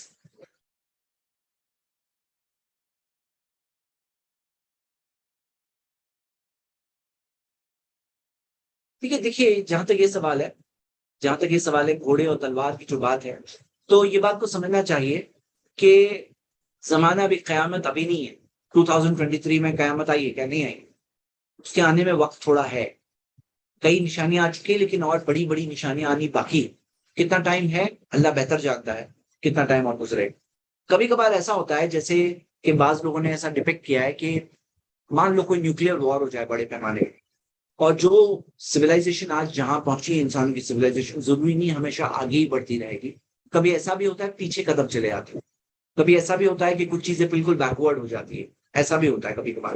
اللہ نوز بیسٹ. ہو سکتا ہے زمانے میں دنیا میں کچھ چینجز آئیں گے اور دنیا بیکورڈ ہو کر پھر سے اس زمانے میں جائے گی. یہ بھی ہو سکتا ہے. یہ بھی ہو سکتا ہے کہ کوئی چیز سمبولک ہے. جیسے مثال کے طور پہ ہم لوگ سواری کی دعا پڑھتے ہیں، جو گھوڑے پہ سواری کی جو دعا ہے نا، سبحان الذی سخر لنا ھذا، کہ پاک ہے اللہ جو اس نے انہیں ہمارے لیے مسخر کیا، ہمارے کنٹرول میں دیا. وما كنا له مقرنين. اب یہ دعا ہم پڑھتے ہیں اپنی گاڑی کے لیے، تو اللہ نے اس گاڑی کو ہمارے کنٹرول میں دیا. تو اللہ بہتر جانتا ہے کہ اس وقت کی کیا تلوار کی کیفیت کیا ہوگی. جیسے تلواریں الگ الگ ٹائپ کی ہوتی ہے، تلواروں میں الگ الگ ٹائپ کی تلوار ہوتی ہے، اور اس کی کیا کیفیت ہوگی، کیا اس کی وہ ہوگی، کیا کیا چیز ہوگی، اللہ نے اس بیسٹ اس کے اندر کیا ہوگا. تو اس کی کیفیت ہو سکتا ہے کہ الگ ہو، کیفیت یعنی اس کی کنڈیشن الگ ہو سکتا ہے. صحیح مسلم کی حدیث جو آپ نے سنائی، جو میں نے لمبی والی حدیث پڑھی تھی، اس کا حوالہ چاہیے آپ کو؟ اچھا. تو صحیح مسلم کی جو حدیث میں نے لمبی والی پڑھی، اور پڑھنا بہت انٹرسٹنگ ہے، آپ کو پڑھنا چاہیے، بلکہ بچوں کو بھی سنا سکتے ہیں تاکہ لوگوں کے اندر ایمان کی طاقت ہو. حدیث نمبر 3005 ہے، 3005 صحیح مسلم ہے. اوکے. نیکسٹ راہب اور لڑکے والی حدیث، اس کا حدیث نمبر 3 بتا دیا میں نے. اوکے. کیا ہر ٹائپ ایکسیڈنٹل ڈیتھ شہید کا مرتبہ دیتی ہے، یا پھر جسم کا کچلے جانا شہید کا مرتبہ؟ دیکھیے شہید میں 2 ٹائپ کی شہادت ہوتی ہے. ہاں، ایک ہوتی ہے عین شہادت جو جنگ کے میدان والی شہادت ہے، اور ایک ہوتا ہے کوئی چیز جو شہادت کی فضیلت ہے اس کے لیے لیکن وہ عین شہادت نہیں. سمجھ آیا؟ تو جیسے فار ایگزامپل کوئی ڈوب کے مرتا ہے، کوئی کچل کر کے مرتا ہے، کوئی پیٹ کی بیماری سے مرتا ہے، تو یہ سب کو شہید کہا ہے نبی صلی اللہ علیہ وسلم سے. بخاری کی حدیث ہے، اس بارے میں کئی ساری حدیثیں موجود ہیں. تو اس کے اندر بہت بڑا دائرہ، شہیدوں کا دائرہ بہت بڑے آتا ہے، بہت بڑے آتا ہے. تو یہ سب بھی شہید ہے، لیکن یہ وہ عین شہادت نہیں ہے جو چیز ایک الگ لیول شہادت ہے. جیسے یہ سورہ بروج میں ہم جہاں پہ جو لوگوں کا دیکھا کہ ایمان پہ جمے رہنے کی وجہ سے اللہ نے ان کو شہادت کی بات دی، تو یہ معاملہ ایک الگ ہے. یہ عین شہادت ایک نہیں ہے، واضح عین شہادت ہے. لیکن کچھ چیزوں کی فضیلت کے اعتبار سے وہ شہید شہادت کا مرتبہ رکھتی ہے فضیلت کے اعتبار سے، لیکن وہ عین شہادت ہے. اللہ تعالیٰ دونوں کو، اللہ جانتا ہے دونوں میں. اللہ تعالیٰ نے رحمت کا معاملہ کیا ہے کہ شہادت کے الگ الگ قسمیں رکھی ہیں. تو کسی نے کہا ایکسیڈنٹل ڈیتھ شہید ہے، ضروری نہیں ہے، ضروری نہیں ہے ایکسیڈنٹل ڈیتھ شہادت ہو. لیکن بہت ساری ایکسیڈنٹل ڈیتھ شہادت کے اندر آ رہی ہے، بہت ساری، لیکن سب کے سب ضروری. کسی رشتہ داری اور انگیجمنٹ اور ہلدی کی رسم میں جانا کیسا ہے؟ ہماری نیت بدعت میں شامل ہونا نہیں ہے. دیکھیے یہ جو بات کو سمجھنا ہے کہ بہت ساری چیزیں لوگوں میں چلتی ہے، اور شادی میں بہترین وہ ہے جس کے اندر ایسر ہوا، آسان ہو. افضل النکاح ایسر ہوا، سب سے اچھا نکاح وہ سب سے جس میں آسان ہے، جس میں یہ سب چیزیں نہ ہو. تو آپ کو نصیحت کرنی چاہیے، سمجھانا چاہیے. لیکن کبھی کبھار یہ ہوتا ہے کہ صلہ رحمی کا بھی معاملہ ہوتا ہے، اور اگر کوئی نہ جائے تو صلہ رحمی، رشتے داروں سے رشتے داری مینٹین رکھنا جو اسلام نے سکھایا ہے، اس کے چند موقع ملتے ہیں، وہ موقعوں میں سے کوئی موقع نہیں رہے. تو کوئی چیز اگر حرام ہے تو وہاں سے چلے آنا چاہیے. میوزک ہو رہی ہے اور ساری یہ سب رانگ چیزیں ہیں، تو وہ سب کو اوائڈ کرنا ہے، لیکن حالات کے اعتبار سے فیصلہ کرنا ہوگا. ایسے ہی ہم ایک اسٹینڈرڈ رول نہیں دے سکتے ہیں. مچھر کو مارنے کے لیے بیٹ آتا ہے تو اس کو مارنے کی اجازت دی ہے بیٹ سے علماء اکرام نے. وہ یخف الضررین کا قاعدہ ہے، وہ بھی جل کے مرتا ہے، لیکن ایکچولی اسے وہاں شوق ملتا ہے، وہ شوق ہوتا ہے. اور اس کے استعمال یہ تھی کیونکہ آپ کو پتا ہے ورلڈ کا نمبر 1 کلر مچھر ہی ہے. سب سے بڑی، سب سے ڈینجرس بیماری ملیریا اور یہ ڈینگو وغیرہ ہی ہے. ملیریا سے اتنے سارے لوگ مرتے ہیں. ورلڈ کا نمبر 1 کلر مچھر ہے. تو اب مجبوری ہے، اور وہ بڑے نقصان سے بچنے کے لیے ایک چھوٹا نقصان اجازت دی ہے. تو آپ اسلام QA پہ بھی پڑھیں، آپ کو فتویٰ مل جائے گا کہ جس کے اندر مچھر کو جلا کے مارنے کی، یعنی وہ بیٹ سے جل کے مرتا بھی ہے اگر، تو بھی وہ اس کے بڑے شر سے بچنے کے لیے، کیونکہ اس کے خلاف بہت زیادہ چیزیں افیکٹو ہمارے معاشرے میں نہیں ملتی ہے جس کے اندر ہمیں نقصان نہ ہو. جیسے اسموک سے نقصان ہوتا ہے، فیوم سے نقصان ہوتا ہے، تو وہ پرٹیکولر نقصان ہوتا ہے، لیکن اس کی وجہ سے اسکالرز نے اجازت دی. اللہ نے. آخری سوال، جو شرک کرتے ہیں جیسے تعویذ پہنتے ہیں اس پہ ایمان رکھتے ہیں، ان کے پیچھے نماز پڑھی جا سکتی ہے. آپ لوگ سوال موضوع سے ریلیٹڈ پوچھا کریں، کوشش کریں. تو نماز پڑھنا جائز ہے. اس کے اندر شیخ بن باز رحم اللہ کا فتویٰ ہے، وہ کہتے ہیں اگر کوئی اوپن شرک کر رہا ہے، یعنی اللہ کے علاوہ اوروں سے دعا کر رہا ہے، اوروں کے لیے قربانی کر رہا ہے، وہ اوپن شرک کر رہا ہے، تو اس کے پیچھے نہیں پڑھنا چاہیے، نہیں پڑھنا چاہیے. یہ وہ سکھاتے ہیں. اور یہی چیز ہمیں ملتی ہے. اب لیکن کوئی تھکا چھپا شرک ہوتا ہے، کوئی چیز جیسے بعض لوگ سمجھتے ہیں تعویذ پہننا سنت ہے، حالانکہ وہ بدعت ہے. اور ایک ایسی چیز ہے جو جب لوگ اس کے اوپر بھروسہ کرتے ہیں کہ یہ ہے، من علق تمیمۃ فقد اشرک، جو تعویذ تمیمہ لٹکاتا ہے وہ شرک کرتا ہے. اور من تعلق شیئا فقد وکل الیہ، جو کوئی چیز کو لٹکاتا ہے اسی کے سپرد کر دیا جاتا ہے، اس پر اسی کا بھروسہ آنے لگتا ہے. مطلب اس میں بھروسہ آتا ہے، ہاں یہ میں پہنا ہوگا، اسی کے سپرد کر دیا جاتا ہے.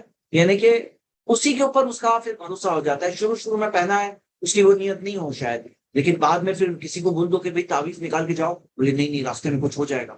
تو یعنی ان کا بھروسہ اسی پہ آ جاتا ہے، جیسے کہ وہ ہے اچھے برے کا مالک.